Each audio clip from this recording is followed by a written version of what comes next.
Hello and welcome to Bell Peppers and Beef, a Cowboy Bebop podcast. This week we're talking about Session 10, Ganymede Elegy. I'm Paul. And I'm not Paul. Oh, but who are you? Oh, I'm Justin. And Dave. Alright, so what happened in this episode? Basic consensus or starting from the top? Just give a basic rundown and then we'll go through. Jet meets up with one of his old flames and bounty hunting escapades ensue. Okay. So... But to really kick this episode off, it starts with cute eye moment! Oh, God. What is it? Well, he was just being cute, being a little guard dog and barking at the bounty that they succeeded in catching. But that's what And they then always the bounty do. had to kick a cannon-eyed, and then Ed brought forth great justice by Okay. biting the guy in the ear. So, okay, maybe this is a ridiculous question, but why does Edward act like a dog and bite a guy? And then the dog looks questioned like, I'm not I gonna be think a you dog pretty anymore. much answered your question with Ed acts. And that's pretty much it. Thank God she's barely in this episode. Very true. Alright, so Jet goes to meet up with his old flame. Well, more so that he needs to find a place to deliver a bounty to, and Ganymede just happens to be fairly close.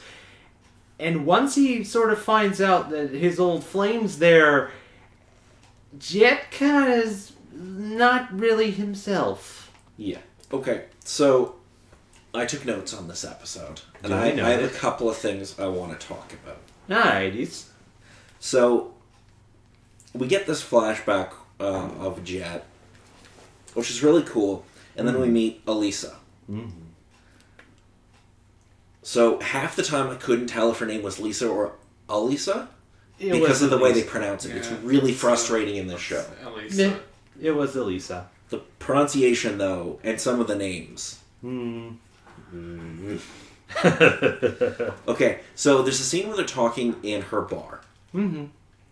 And the conversation cuts between both of their faces. Mm-hmm. And there's this one moment where the editing gets really janky, and it cuts like super fast for no reason, and it annoyed me. Well, it actually kind of intrigued me. It was actually one of the particular things where, after seeing that scene, I went back and rewatched it. Did you bother seeing what happened when the screen flipped from one side to the other?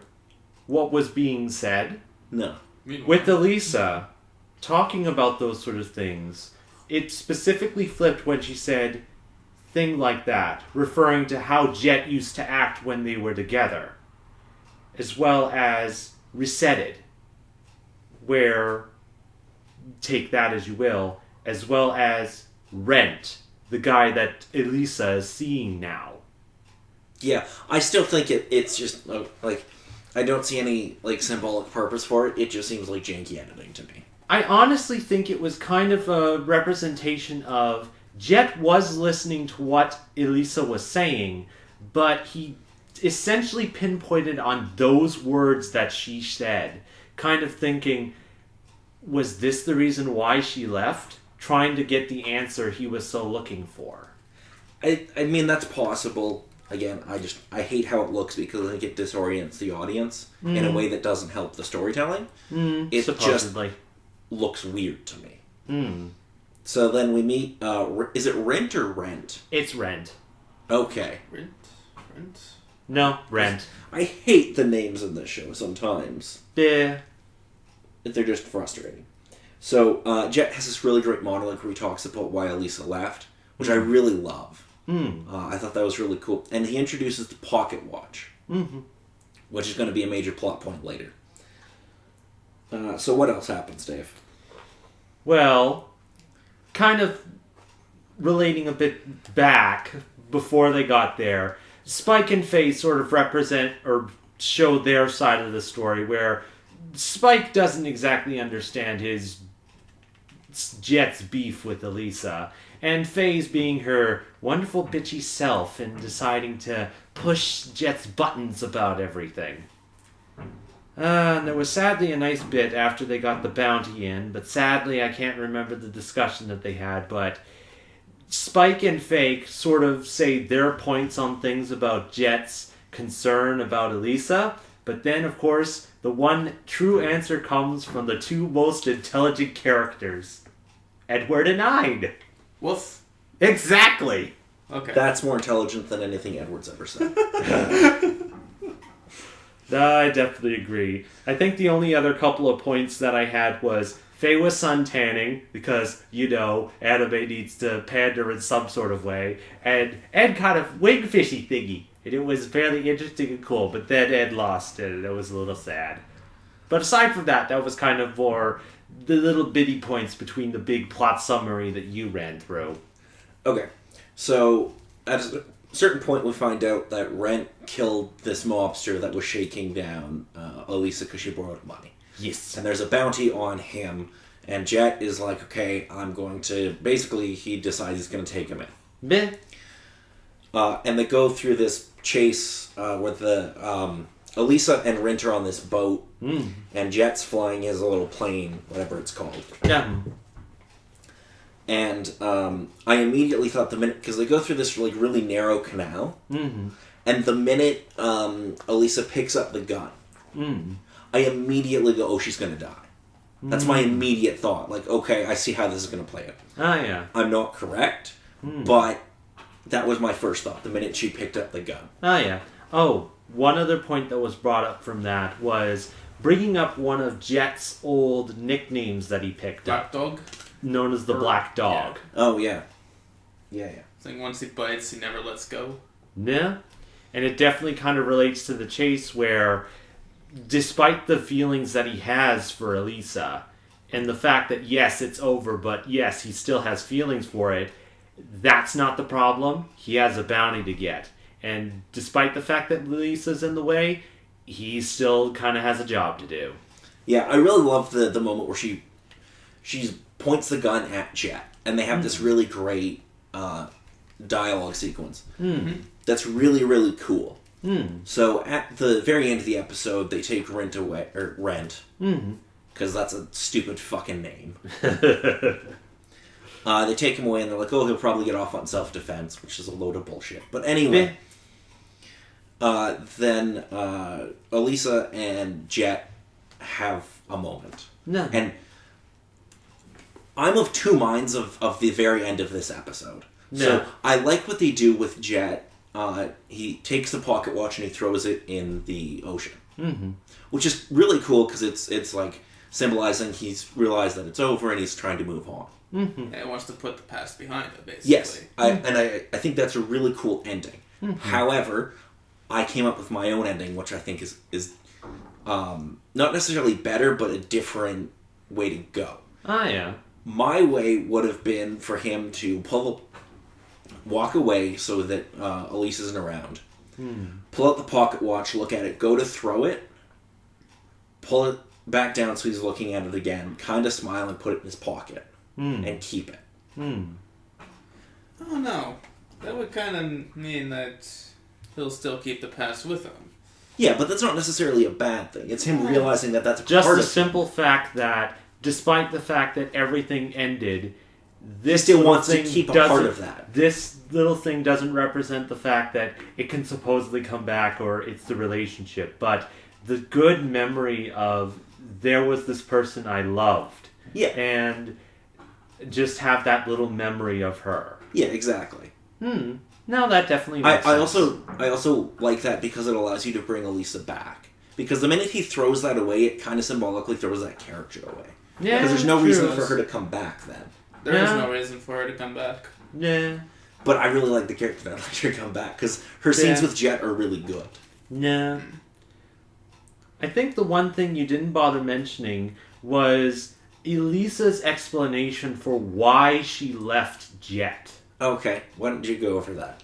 Well, it was the simple fact that with Jet, she could have been completely secure, lived a decent life, but it would have been a life under Jet's rule. Despite the fact that he would have been a decent enough person, every decision within the relationship was specifically his. She wanted to have the freedom to make the choices that she wanted to make, even if they were going to be super stupid or a complete screw-up. She wanted that choice and didn't want soft security, where one of the specific comments was she didn't want to feel like a child. Yeah. So I really like her whole thing there. I think it's really cool. I think it's really smart writing. Because it allows her to go on and make these really bad choices, but it doesn't make her a bad person, and it also doesn't make Jet a horrible person, because she's not blaming him for anything. I think that's really clever.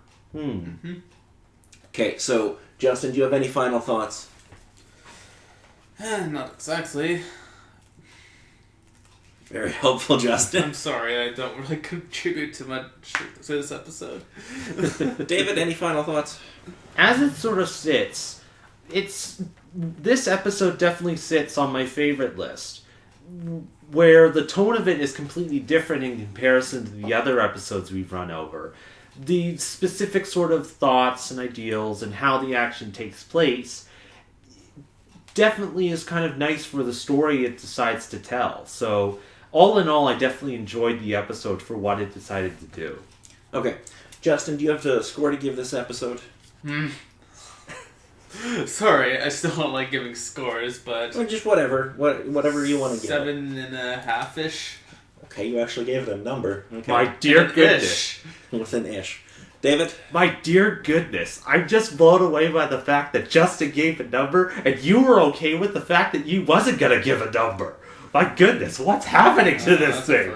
But nevertheless, sticking to my specific rating system, within my own mind, this sits as a really good episode. More so that it sort of keeps that more mature tone that a couple of episodes of Bebop has been doing, but doesn't fall too much on the darker side, such as past episodes.